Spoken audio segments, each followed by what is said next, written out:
Sejam bem-vindos ao meu podcast, onde eu, Francisco Gouveia, estou à conversa com alguém.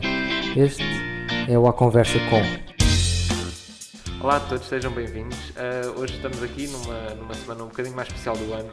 Estamos a celebrar a Páscoa, não é? E visto isso, decidi convidar uma pessoa que faz todo sentido ser convidada nesta altura. Ele é o meu padre da minha paróquia.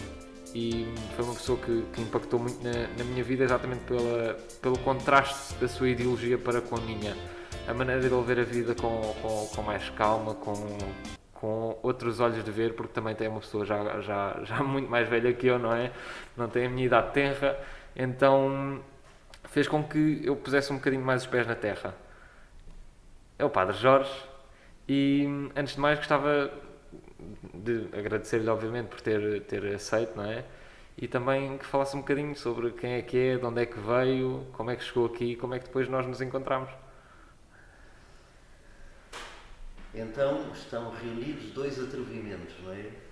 O atrevimento do Gouveia, que decidiu convidar-me, e o meu, que ainda por cima aceitei. De maneira que agradeço-te, Gouveia, também por esta relação de confiança e relação humana e também relação de fé que fomos estabelecendo. Muito rapidamente, e para não te cansar a ti nem quem nos vai ouvir, Jorge Dias, eu sou de 73, portanto estou com 47 anos. Sou natural do concelho de Mafra, embora tenha ido nascer a Torres Vedras, mas sou natural do concelho de Mafra. E da freguesia de Santo Isidoro, em concreto de um lugar chamado Picanceira de Cima.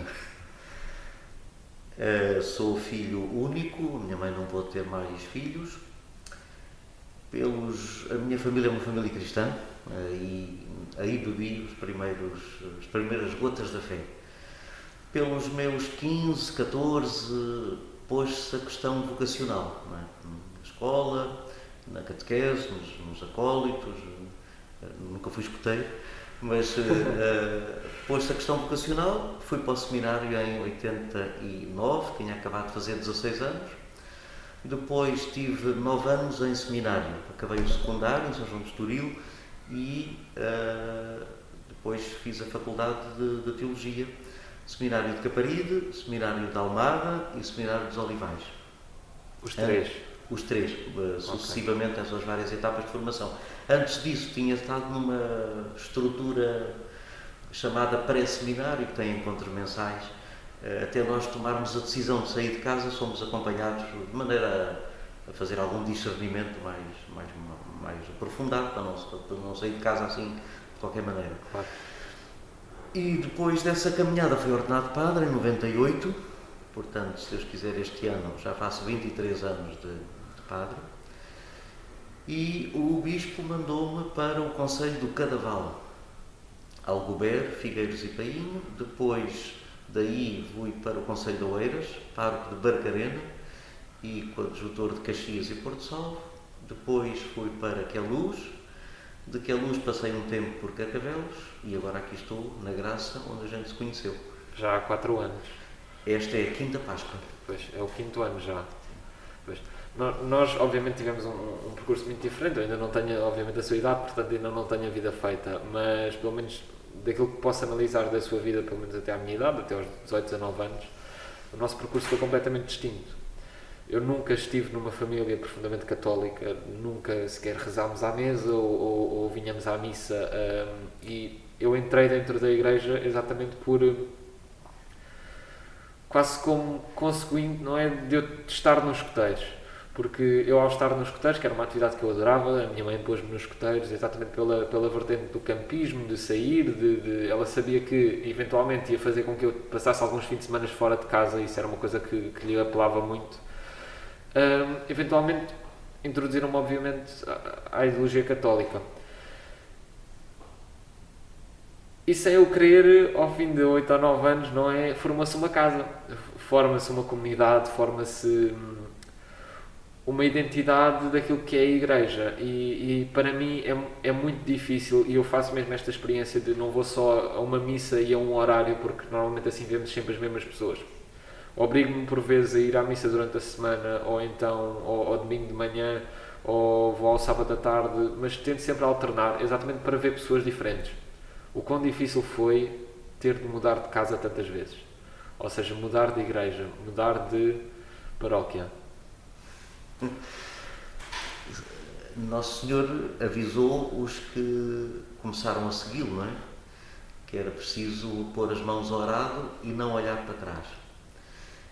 Eu era e sou filho único, muito agarrado aos meus pais, e ainda hoje não consigo explicar como é que consegui sair, tomar a decisão de sair aos 15, tomar a decisão e de fazer uma certa luta, porque os meus pais, embora fossem cristãos e de missa dominical, deixar o filho sair de casa não foi fácil. Portanto, eu ainda hoje não consigo perceber como é que, tão habituado e tão agarrado ao lar familiar, tive este atrevimento, e explico isso com a força do Nosso Senhor, e portanto foi o chamamento, e quando Ele chama, dá condições para prosseguir. Mas Jesus avisou os discípulos.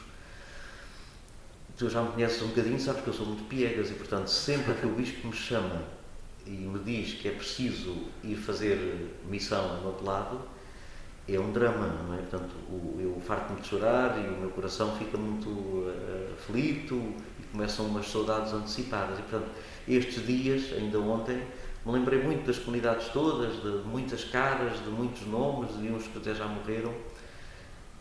É muito difícil deixares uma relação humana, porque queres queira, quer não queira, numa comunidade tu estabeleces laços humanos, como nós estamos a estabelecer os nossos, não é? Exato. Há alguns laços humanos e de amizade permanecem, ou seja, eu mantenho telefonemas com pessoas da minha primeira paróquia, há 20 e tal anos, não é? Há outras que nunca mais vi, há outras que nunca mais telefonei. Há relações de amizade que permanecem.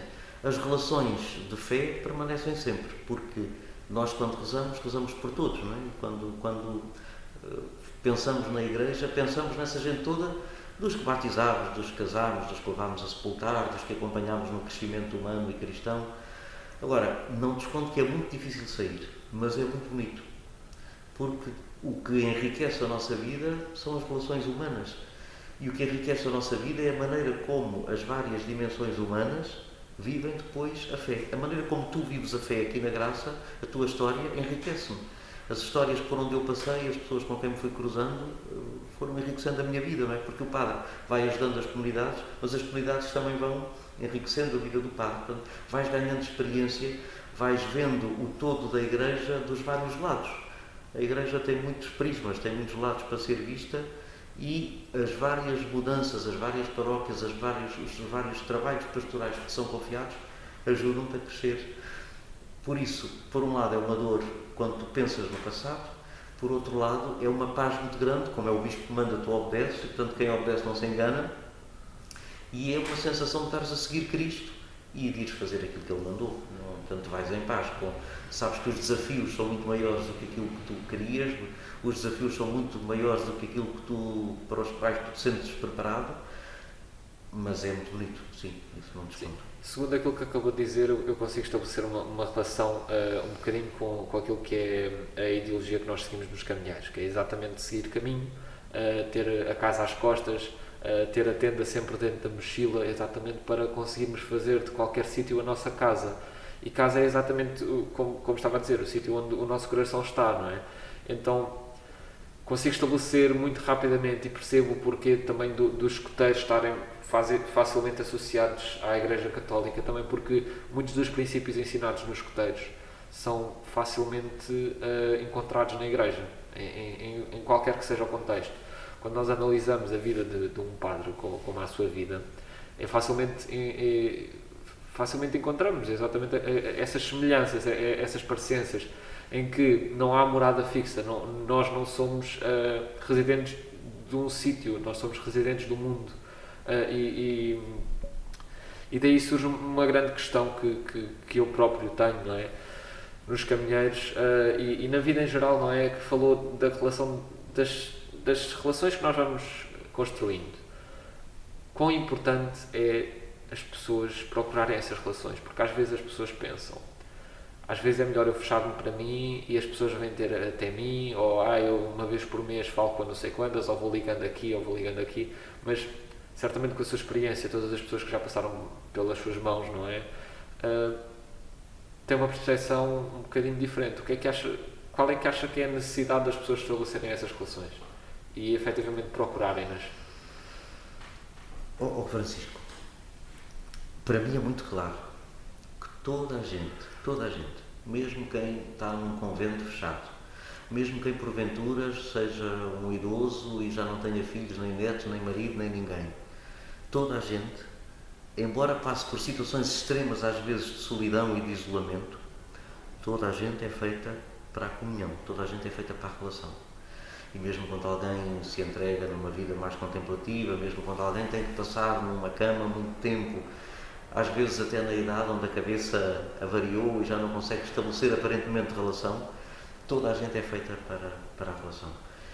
Eu, enquanto padre, o que posso dizer é que eu não seria o que sou se não tivesse estabelecido relação com a família que tenho, com a paróquia de onde vim, com as paróquias onde fui aprendendo a fazer pastoral, com as comunidades por onde fui passando. Portanto, aquilo que eu sou é fruto das várias relações. A Igreja, nisso, é mestra, é mãe, é professora, ensina. A Igreja é mestra de relações. Quer nas relações, se quiseres chamar mais hierárquicas, não é? Aprenderes a ver um pai no teu bispo, aprenderes a ver os outros todos como irmãos. Santo Agostinho dizia uma coisa muito bonita: para vós sou bispo, convosco sou cristão. Portanto, tu nunca deixas de ser irmão daqueles a quem és enviado. Sabes que és o pastor, sabes que levas uma missão que o bispo te confia e que a Igreja te entrega, mas vais como irmão. Nós somos irmãos, não é? Portanto, exatamente iguais em dignidade. A nossa maneira de estar tem responsabilidades diferentes, mas a nossa maneira de nos relacionarmos é como irmãos. O que te posso dizer é que há relações humanas, neste caso humanas e também que nascem de um contexto pastoral, que dão fruto muito mais tarde. Sei lá, eu tive pessoas a quem senti que ajudei na altura, disseste uma coisa e a pessoa ouviu e a situação resolveu-se. E tive pessoas a quem disse uma coisa na altura, a pessoa virou costas, disse 3 asneiras e foi-se embora. E 23 anos depois já posso dizer que, já depois às vezes de ter saído da paróquia, já depois às vezes de ter deixado aquela relação mais próxima, depois disto tudo, podes ter a certeza que há gente que telefonou, que procurou, que veio fazer uma pergunta, que veio agradecer, que veio pedir para batizar o filho, que veio pedir mais tarde para ser padrinho de crisma. Nós somos feitos para a relação. Um dos problemas do nosso tempo, acho eu, é que as pessoas convivem muito, dão muitas gargalhadas, dão muitos passeios, mas nem sempre se conhecem, nem sempre falam daquilo que é mais verdadeiro e autêntico e profundo em si. Apesar deste mundo parecer muito aberto, as pessoas têm muita vergonha de se abrir, são muito fechadas. Porque, na verdade, não é aberta, é apenas superficial, não é? Porque muitas das vezes as pessoas, e eu vejo isso, não é? As pessoas falam e mostram aquilo que são, mas realmente quando nós vemos o outro lado da moeda é uma pessoa completamente diferente daquela que se vê por fora, não é?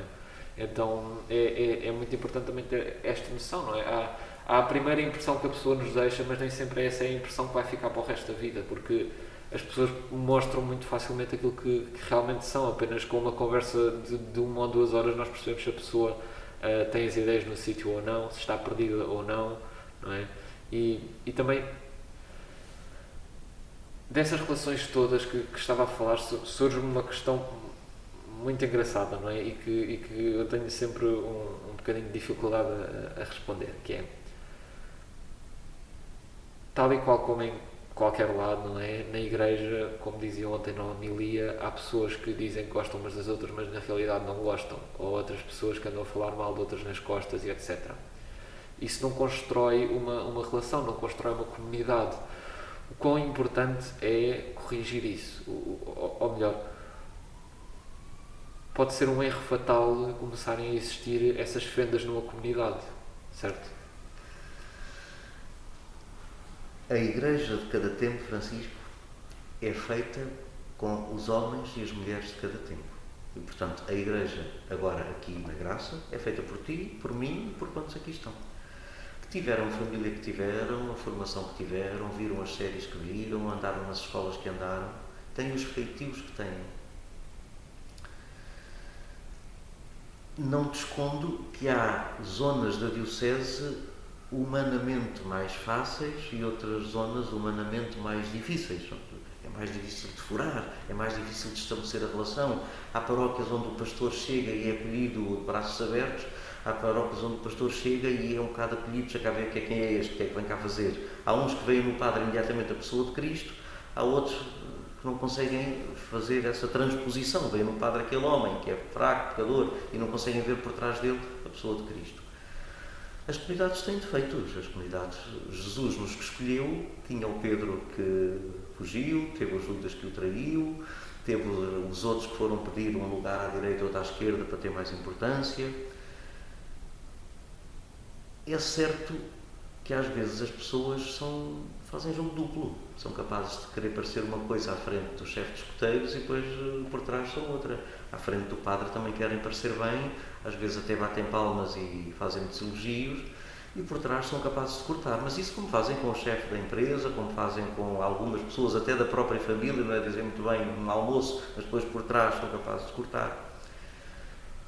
Nós na igreja temos uma coisa chamada correção fraterna.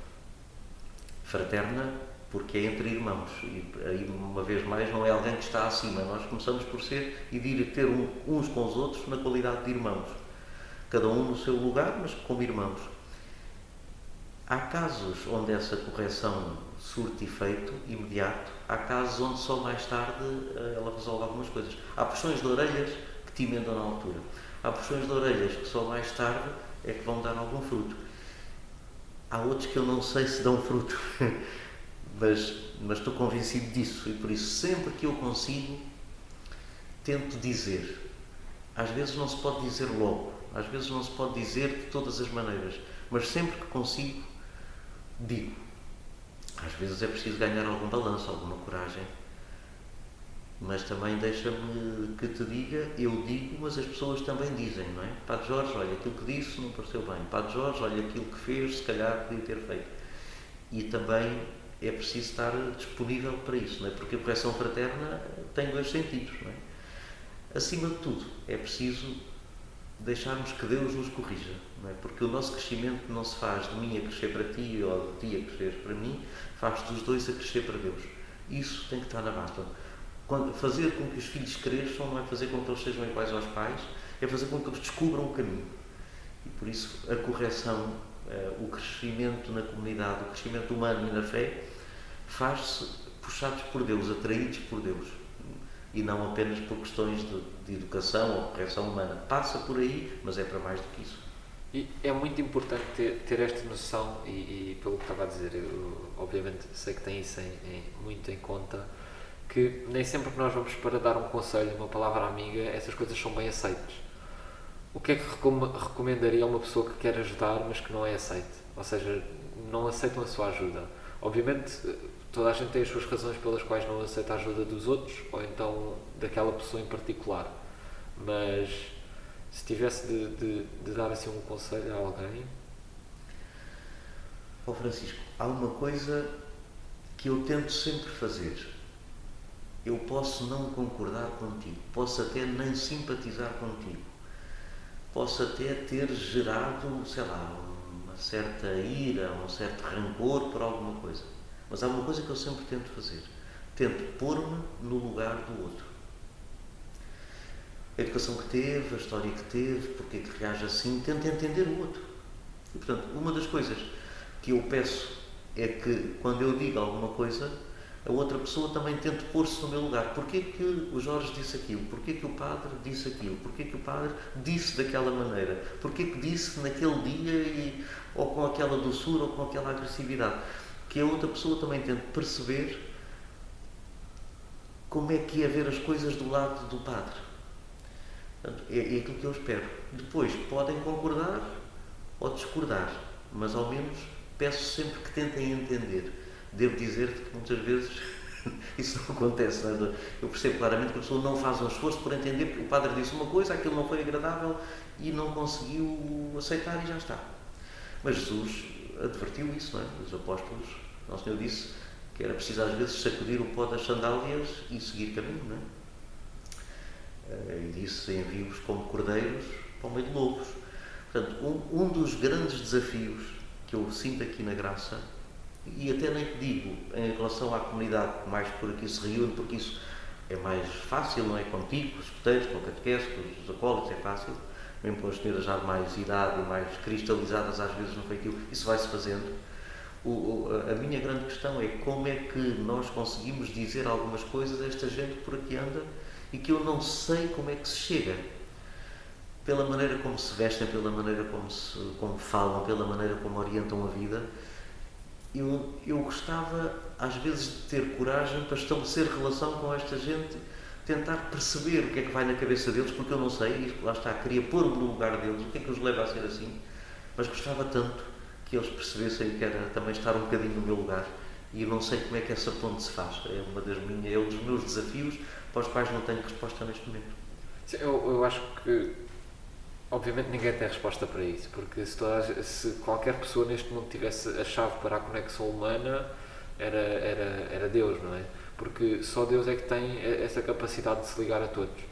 E é importante ter esta noção que nós estamos a buscar essa capacidade, obviamente, de entender os outros, mas temos uma condição que é a condição humana, ou seja, há um limite até ao qual nós podemos ir. Seja um padre, seja uma pessoa, vamos dizer, entre aspas, normal, não é? Uma pessoa da sociedade que não está em qualquer tipo de cargo envolvido na Igreja Católica, é muito importante essa questão de nós nos pormos no sapato dos outros, não é? Pormos na posição do outro, e isso também vem obviamente daquilo que estava a dizer, do entendimento do historial da pessoa, ou seja, o que é que ela já passou, que momentos mais difíceis é que ela já passou, que faz com que ela nesta situação haja desta forma, porque às vezes nós ridicularizamos aquelas pessoas que, sei lá, estão no miradouro e começam a suar e começam quase a correr, mas se calhar foi uma pessoa em que o pai ou a mãe se atirou de um prédio, ou seja, tem um historial de problemas com as alturas, e é importante nós termos sempre o benefício da dúvida, não é? Nunca darmos por entendido que sabemos a verdade toda, porque nunca saberemos, porque há um limite da comunicação, como estávamos a dizer, e é muito importante isso. Até que ponto é que pode ser demais julgar alguém? E com julgar quer dizer, eu tenho uma pessoa à minha frente, e até que ponto é que eu a devo julgar pela roupa que ela usa, ou pela maneira como ela fala, ou o que quer que seja? Eu não diria, a princípio, julgar, Francisco. Eu, quando passo e vejo, em princípio, caracterizo. Ou seja, aquela pessoa tem aquelas características. Eu depois não conheço mais. Mas quer dizer, se tu vês uma pessoa vestida de determinada maneira, a falar de determinada maneira, a ter determinado tipo de comportamentos, tu quer queiras, quer não queiras, fazes uma caracterização, ficas com uma ideia daquela pessoa. Pode ser mais correta ou pode ser mais errada. Quer dizer, o rótulo é o rótulo. Lá dentro da garrafa depois não sabemos o que é que está, mas o rótulo é a primeira coisa que tu vês. Não se trata de julgar. O próprio Jesus disse, eu não venho para julgar, venho para salvar o mundo. Mas, de facto, para mim, neste momento, não te escondo. Tal como o futebol se joga naquelas 4 linhas e o que entra naquelas balizas é golo ou não é golo, e há um árbitro, o Evangelho tem também uma proposta de vida, e uma vida que se vive de determinada maneira, não é? Ou seja, há um bocadinho falavas de uma ideologia. O catolicismo, o cristianismo, a nossa fé é muito mais do que uma ideologia, é uma maneira que configura a tua forma de estar. Para mim é cada vez mais claro que todos são convidados a entrar neste campo, todos são convidados a correr e a estabelecer relações e ao conhecimento. Mas para mim é cada vez mais claro que é preciso haver regras. E que essas regras do Evangelho, que essas regras tantas vezes daquilo que é a tradição da Igreja, que nos parece pesada e que pode ir sendo de algum modo remodelada, iluminada também com a luz dos tempos, sem nunca abafar a luz do Evangelho, mas é preciso que a Igreja, é preciso que nós cristãos, é preciso que nós tenhamos regras, que nós tenhamos uma proposta. Nem tudo vale no futebol.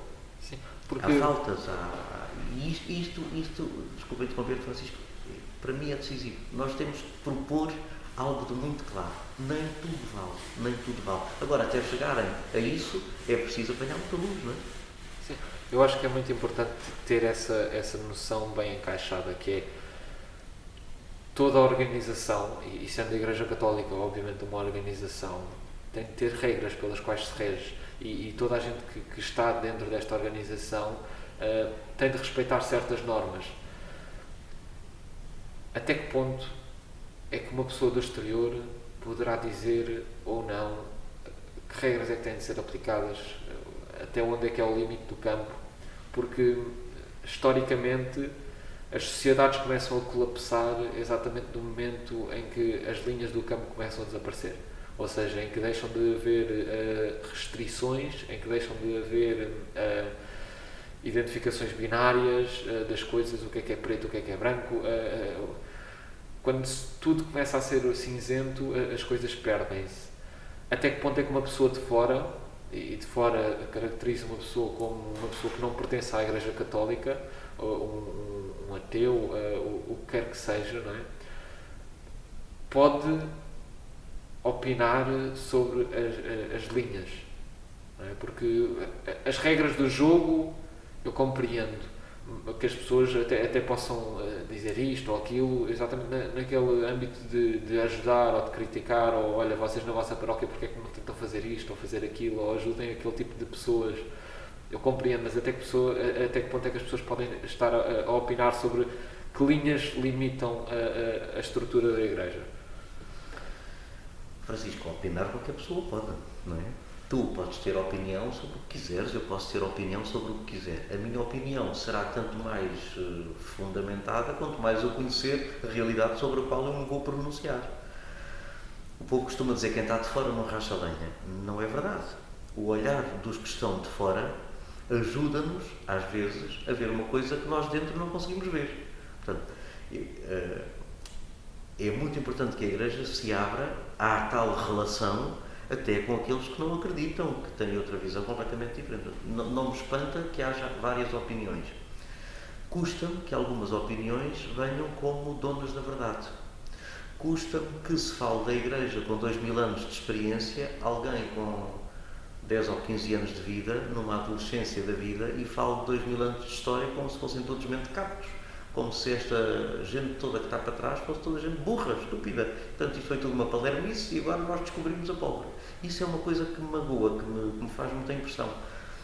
E acontece quando a pessoa lê um livro e descobriu a pólvora. Portanto, agora tudo o que está para trás de história, a tal ideologia que tu falavas, e a Igreja tem a ver com a vida das pessoas, tem a ver com acontecimento, tem a ver com Cristo vivo, tem a ver com uma experiência que se faz. Portanto, todas as opiniões são bem-vindas. Todas elas podem ajudar a vida da Igreja. Mas Jesus disse claramente: passará o céu e a terra, mas as minhas palavras não hão de passar. Há de passar muita opinião, há de passar muita coisa, mas aquilo que é central não há de passar. Eu percebo isso que tu dizes, das linhas do jogo que vão desaparecendo, das regras que se vão mudando, e ao longo destes tempos da história do povo de Deus, do Antigo Testamento e da Igreja, muita coisa foi mudando. Mas o coração é o mesmo. E isso não mudará, apesar de muitas opiniões. O problema é como é que cada tempo consegue relação com essas opiniões, porque até disso às vezes depende a entrada dessas pessoas na Igreja, porque quando elas percebem o que se passa, às vezes até mudam de opinião. Desculpa a comparação, mas eu sirvo-me dela muita vez. Se nos pomos a visitar catedrais, em Portugal não vemos muito isso, mas vamos para a nossa vizinha Espanha, para a França, algumas catedrais góticas, antigas, tu vês que por fora são imponentes, lindíssimas, vês uns vitrais, mas aquilo não tem cor. Quando tu entras, do lado de dentro vais descobrir a beleza do vitral. Portanto, a opinião de quem vê de fora é importante, porque vê às vezes assim uma coisa muito grande, mas quando vai por dentro, vê o brilho dos vitrais, vê o pormenor de outras coisas, acaba por perceber de outra maneira. E ajuda também a mudar algumas coisas que lá estão dentro, mas de algum modo também se encanta por aquilo que lá está dentro. A Igreja não se pode ver só de fora, tem que se ver de dentro. Sim, é muito importante também as pessoas terem noção do quanto devem saber em termos de história, em termos de cultura, não só geral, mas cultura também católica. e é importante ter essas bases. No outro dia nós estávamos a falar, porque eu sou super curioso em tudo o que me aparece à frente, e apareceu uma sugestão de um livro, que era um livro que falava sobre a relação entre a criação de religiões e o consumo de cogumelos alucinogénicos ou psicoativos. E eu, na altura, o Sr. Padre obviamente pareceu um bocado surpreendido porque é que este jovem está a investigar sobre isso, porque sabe que eu não consumo qualquer tipo de substância ilícita nem nada. Mas eu respondi-lhe uma coisa que eu acredito mesmo, que é: mais vale um católico, não é? Um cidadão católico informado do que um cidadão católico não informado. Quão é importante formar os católicos, ou seja, dar-lhes as ferramentas, os livros, as palavras de sabedoria, a história, tudo, para que eles saiam ao mundo e saibam defender aquilo que é a história da Igreja em termos de 2000 anos, como estava a dizer, de evolução, e que saibam defender em relação às acusações que hoje em dia se propagam muito facilmente. Francisco, eu desde que me lembro de existir, nas reuniões de padres, nas reuniões de catequistas, nas vidas dos agrupamentos, há sempre uma coisa-chave: é a formação. Como é que vamos formar dirigentes? Como é que vamos formar padres? Como é que vamos formar catequistas? Como é que vamos formar? Como é que vamos ter comunidades formadas, cristãs? Não tenho resposta assim concreta, mas sei que não se pode desistir, não se pode parar disso. Há aqui duas coisas que para mim são muito claras. Ninguém pode ser bom cristão se não for humanamente equilibrado. Portanto, a primeira coisa que há a fazer é criar pessoas.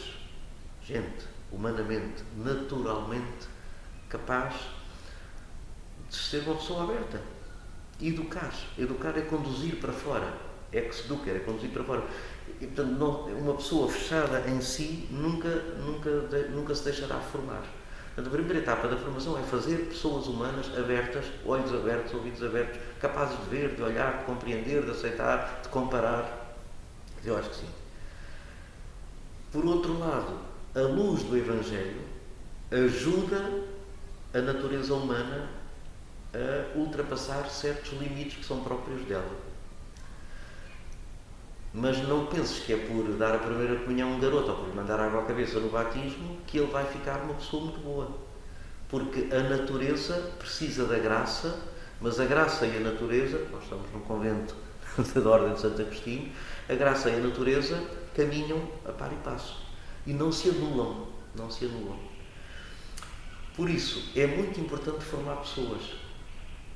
Eu diria, é muito importante formar padres. Mas há pessoas que sabem muito, que leram muitos livros, que têm uma formação estupenda, mas que depois são profundamente desenraizados de coração, são profundamente desequilibrados humanamente. A formação na Igreja não pode ser uma formação universitária, passará por aí. Tem que ser uma formação humana com conteúdos intelectuais, mas uns conteúdos intelectuais que ajudem a pessoa humana a desenvolver e a crescer. E quanto mais desenvolver a humanidade, mais vai crescer o gosto pelas coisas de Deus. E quanto mais conhecer a Deus, melhor coração vai ter. Na teoria é assim, na prática nem sempre funciona. Por isso, repetindo isto tudo, natureza e graça, a caminhar lado a lado, mas não esperes que se resolvam as coisas com água benta. Isto tem a ver com a estrutura humana, tem a ver com o esqueleto. E depois, então, à volta desse esqueleto se vai construindo uma carnadura, um tecido de fé. Sim. O tempo que nós estamos a viver agora na Igreja é, como eu já ouvi dizer, não é? É o centro da fé católica. É exatamente o acontecimento, a morte de Cristo na cruz, é exatamente o acontecimento que faz com que, pelo menos para mim, com que as coisas sejam vistas num espectro diferente. Se a Páscoa é o centro da sociedade, não é? E da sociedade em termos católicos, faz-lhe impressão que hoje em dia na sociedade civil não seja visto assim? pode-me fazer alguma comichão, não me faz impressão no verdadeiro sentido da palavra. Repara, quando Cristo atravessou o caminho para o Calvário, quando ele atravessou Jerusalém, ele não atravessou no meio de gente que lhe bateu muitas palmas e que o acolheu muito bem, não é? Ele fez aquele caminho no meio de pedradas e de cuspidelas e de um profundo escarnecer de quem estava ao lado dele. Portanto, eu estou convencido que a Igreja terá que passar o mesmo caminho de Cristo. Uns vão seguir mais de perto, outros vão seguir a uma certa distância, outros não vão seguir nem deixar de seguir e outros até vão perseguir. Portanto, isso haverá sempre ao longo da história da Igreja. O que me parece é que antes a sociedade, a natureza da sociedade, era mais moldada pela vivência da fé e, portanto, mesmo que tu não fosses cristão numa comunidade, os sinos deixavam de tocar, não havia bailaritos na Quaresma, nem pensar fazer uma festa com manifestações exteriores de alegria, não sei o que era Quaresma. Ou neste momento, tu exteriormente tanto sabes se é Quaresma, se é Natal, se é Páscoa, se o que é, porque o mundo vive com os seus ritmos. Sim, sabes se é inverno ou se é verão. Nem sabes se é inverno ou se é verão, porque há gente que num dia de neve é capaz de andar de calções e gente que num dia de sol é capaz de pôr um casaco de peles. E ninguém tem nada a ver com isso, porque toda a gente faz o que entende. Por isso, a Igreja não deixará de tentar ser fermento. A Igreja nunca deixará de dizer a Páscoa é o centro disto tudo. Um cristão que aproveita os dias dos feriados da Páscoa para ir dar uma volta e falta às celebrações todas, está a atrair o Mestre como Judas, como Pedro. Um cristão que não faz da Páscoa o coração da sua fé ainda não atingiu o centro. Mas repara, a tua vida e a minha fazem-se ao longo do tempo. E se calhar cada Páscoa, às vezes até num passeio que tu deste e que entraste numa igreja e estava a ver uma celebração, ficou alguma coisa. A maturidade humana e a maturidade da fé vão-se fazendo ao longo da vida. Uma pedra, até ficar esculpida, leva muita martelada. Por isso, a nossa vida humana e a nossa vida cristã também. Agora, não me faz impressão, mas eu quando saio da igreja tenho que encontrar uma esplanada à frente. E quando entro, e às vezes lá dentro, tenho que ouvir o barulho que lá está fora. A mim o que me faz impressão, eu vou-te dizer, eu não queria ser bruto, é toda a gente pode dizer o que quer da igreja, toda a gente pode ter as suas opiniões da igreja, falar, não sei o quê, não sei o quê. E se a igreja abre a boca e diz alguma coisa, não pode, já está a tomar posição, já está a tomar partido. Isto a mim faz-me verdadeira impressão. Não é? É que todos podem ter anedotas, contar o que quiserem da igreja, mas se a igreja fala alguma coisa, está tudo estragado. Isso, sim, às vezes irrita-me. Sim, é obviamente normal. Não é? E eu compreendo, e estávamos há bocado a falar de estar um bocadinho, tentar compreender a posição do outro e pertencer a um movimento. Eu imagino, eu agora aplico à minha pessoa, não é? Também pertence à igreja, mas não com a mesma, propriamente com a mesma intensidade que o Sr. Padre aplica à igreja, não é? Mas eu estou nos escuteiros e se toda a gente gozasse com os escuteiros, mas os escuteiros não pudessem falar sobre a sociedade, estaria numa posição muito vulnerável e não sabia muito bem o que é que fazia. Então eu sentia quase que estivesse num beco sem saída, em que tudo à minha volta é cimento e eu não sei muito bem para onde é que hei de ir, não é? Mas a Igreja conseguiu sobreviver ao longo dos séculos e acredito que isto seja só mais uma brisa. Independentemente da sociedade agora, infelizmente ou felizmente, ter ferramentas na mão, no bolso todos nós hoje em dia temos um computador. Uma coisa que há 20 anos não existia, não é? Então é muito importante que todos os problemas a partir de agora vão ser quase aumentados, é como se fosse uma lupa, nós chegamos a lupa ao pé de um problema e ele vai se tornar muito maior, obviamente. Eu tinha uma questão. Na Igreja há uma noção, e isto aqui é exatamente também relacionado com aquilo que as pessoas apontam à Igreja, em que dizem: a Igreja diz que Deus tem um plano para mim. Mas isso não é verdade até um certo ponto. Não é verdade porquê? Porque, pelo menos na minha vivência, eu não acredito que Deus me dê amor, ou não acredito que Deus me dê paciência. Aquilo que Deus me dá é exatamente a oportunidade de eu desenvolver amor, ou de eu desenvolver resiliência, de eu desenvolver paciência, e isso é uma coisa muito importante que as pessoas, a maioria, e eu consigo dizer isto com toda a certeza, a maioria das pessoas, e até dentro da igreja, pedem a Deus coisas palpáveis, ou seja, dá-me mais paciência, dá-me mais amor, ou cura a minha vizinha. E é importante pedir a Deus que Ele nos dê a oportunidade de sermos nós a fazer, porque isso Ele dá. No entanto, o resto, muito provavelmente, Ele não dará. Percebe o que é que eu estou a dizer? Quão importante é ter esta noção? Não sei se entendi o que tu me queres perguntar, mas acho que sim, se não for isso, depois diz. Mas o cristianismo é, antes de mais, dom. Deus dá-se. Deus se manifestou-se na criação.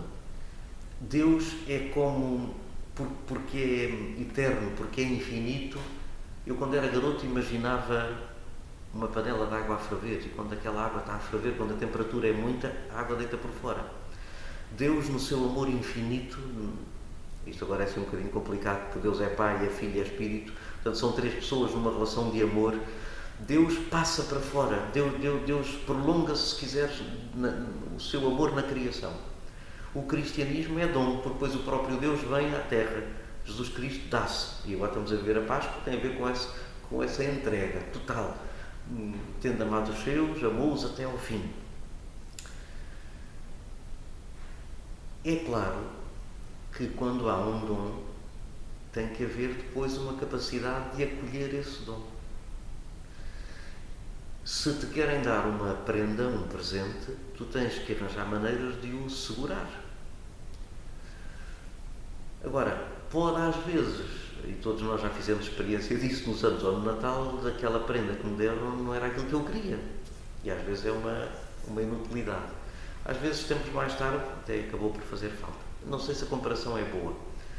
Antes de mais, o cristianismo é dom. Implica o acolhimento da nossa parte. A nossa parte também é uma parte que tem inteligência. E, portanto, eu acho que, para mim, o bom era o meu amigo ficar curado do cancro que tem. E peço ao Senhor, olha, se for possível, eu gostava que ele vivesse mais tempo, é tão bom, é inteligente, faz bem à comunidade dele. E tenho visto que nem sempre é assim e, sei lá, estou a falar de um caso concreto, um colega meu que tem tido dificuldades imensas.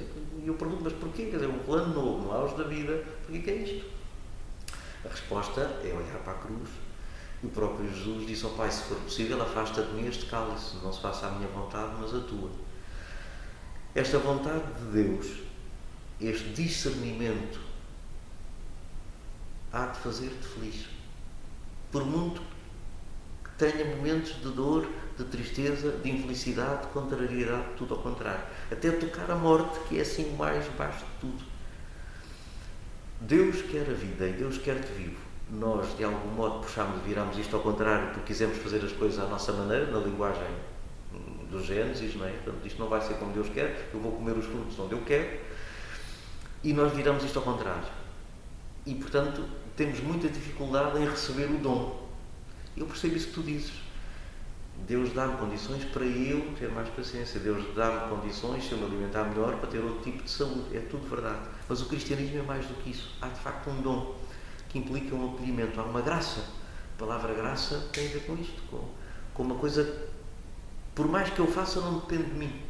A Páscoa tem a ver com isto. Por mais que eu faça, não sai do túmulo. Por mais que eu faça, não sai da sepultura. Por mais que eu faça, não consigo ter vida. A Páscoa tem a ver com este acolhimento desse dom. Por isso, é bom que nós saibamos o que é que eu gostava, o que é que eu queria. Mas é bom que nós acreditemos, eu diria, é decisivo que nós acreditemos, aquilo que o povo diz na sua sabedoria, que Deus escreve direito por linhas tortas. E que Deus tem, de facto, um plano e um projeto de amor. Eu acredito nisto. Pronto, mas não era cristão nem era padre, não é? Estava aqui a falar contigo. Já passámos os 45 minutos. As coisas passam rápido, passam mesmo. principalmente quando a conversa ainda tem muito a ser falado, porque obviamente este tema de o papel que a Igreja Católica não só tem na vida das pessoas, mas tem na sociedade, é um tema que a mim me interessou muito sempre, e que eu comecei a olhar de uma maneira diferente a partir do momento que estava dentro da Igreja Católica, porque eu entro na Igreja através de escuteiros, fui batizado já com 12 anos, portanto não sou aquela pessoa que foi incutido em mim a presença da Igreja, e que não sei se o posso dizer, não é? Mas a Igreja procurou-me de certa forma, porque mesmo quando eu estava nos escuteiros e estava-me maribando para a Igreja, porque eu estava para acampar e estava para estar nas atividades e vinha à missa porque era obrigado, a Igreja, a catequese, as catequistas, tudo isso começou a chamar-me, começou a apelar-me. É difícil, mas nós temos exatamente de ter os ouvidos atentos, os olhos abertos e estar sempre com atenção, porque nós nunca sabemos quando é que há este chamamento, quando é que nos é convidado a nós sermos fortes, quando é que nos é convidado a nós termos força e resiliência para apoiar uma mãe que está em sofrimento. Portanto, é muito importante esse ensinamento, não é? E podemos acabar aqui, não é? Porque eu certamente vai-se voltar a repetir, vai haver mais conversas, sendo gravadas ou não, tenho a certeza que sim. E eu agradeço-lhe, obrigado mesmo por ter aceito. E é isso. Deixa-me só dizer mais uma coisa, pois se não quiseres, cortas à vontade, se não deixas gravar. Eu deixo. Francisco, eu agradeço-te muito. Eu não nasci para estas coisas, gosto muito de conversar contigo com microfones à frente é uma coisa que não é tão natural, mas agradeço-te muito. E a resposta positiva que te dei vem no sentido de conseguir chegar onde é preciso chegar. Eu acredito, Francisco, que a Igreja tem uma proposta muito boa. Eu acredito que Jesus Cristo, no tempo de agora, é a resposta para o nosso mundo, para o nosso tempo, para a tua felicidade, para a minha, para as atrapalhadas que por isso vivem. O embrulho, a maneira como as coisas estão, pode nem sempre ser a mais adequada. Mas nós temos uma coisa tão boa para dar ao mundo, não só para o mundo, mas que leva o mundo para o céu e para a eternidade, para rasgar horizontes que não nos passam para a cabeça. E por isso gostava que tu visses esta conversa também por aí, como uma oportunidade de tentar dizer que acredito que isto é muito bom. Claro, a pintura pode ser muito boa, às vezes a moldura não é tão boa e o pré que assegura, pior ainda. Mas a Páscoa tem um brilho. E se nós conseguíssemos que este brilho atraísse, não por atrair, mas por de facto chamar à verdade, olha, se servir para nós os dois já é muito bom, se servir para mais alguém, tanto melhor. Tenho a certeza que sim. As pessoas que costumam ouvir isto, e a grande razão pela qual esta plataforma que eu construí existe, é exatamente falar de tudo um pouco e expor de tudo um pouco. Exatamente porque se nós não tivermos os ouvidos atentos e os olhos abertos, não sabemos não só o que está à nossa volta, não nos conseguimos pôr nos sapatos dos outros, porque se não houvessem conversas assim, com um padre com a sua experiência, muito pouca gente poderia ter a capacidade de se pôr nos seus sapatos, se não fosse padre, compreende? E de igual maneira comigo, se eu se calhar às vezes não faço para o microfone durante 45 minutos seguidos, as pessoas muito dificilmente se poriam na minha situação, não só escolar, em termos de relacionamentos com amigos e fora disso. É importante ter isto, e aquilo que diz do embrulho é exatamente a plataforma que eu construí, é exatamente tentar construir um embrulho para dar todo o tipo de prendas, e acho que as pessoas precisam dessas prendas, porque são coisas boas ou são coisas más, mas nós aprendemos de todas elas, não é? E isso é mesmo muito importante. Acabamos por aqui, até à próxima. A todos vocês, isto vai sair domingo ao meio-dia, portanto uma boa Páscoa, aproveitem, estejam com a família e bom descanso. E estejam com o nosso Senhor. Exatamente.